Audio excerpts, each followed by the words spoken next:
সারাদিন রোজা থেকে মনে হচ্ছিল কি করে খাবো। এর মধ্যে মনে হলো যে ডিম ভর্তা করে খেলে মনে হয় ভালো লাগবে। আসসালামু আলাইকুম, কেমন আছেন সবাই?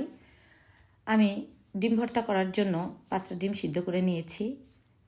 ডিমের সাদা অংশগুলো আমি টুকরো করে নিলাম। আগে থেকে কুসুমগুলো ছাড়িয়ে নিয়েছিলাম, কুসুমগুলোও আমি টুকরো করে রেখে দিয়েছি।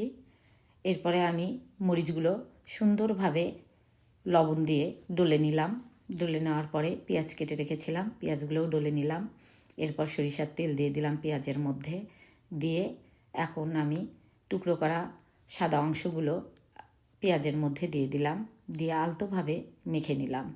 এরপরে আমি টুকরো করে রেখেছিলাম কুসুমগুলো, এই কুসুমগুলো আমি সাদা অংশের মধ্যে দিয়ে দিলাম। আবারও একটু সরিষার তেল দিয়ে আলতোভাবে মেখে নিলাম, কেননা বেশি ডলাডলি করলে ভেঙে যাবে, ভালো লাগবে না। আমার ডিম ভর্তা হয়ে গেছে। আল্লাহ হাফেজ।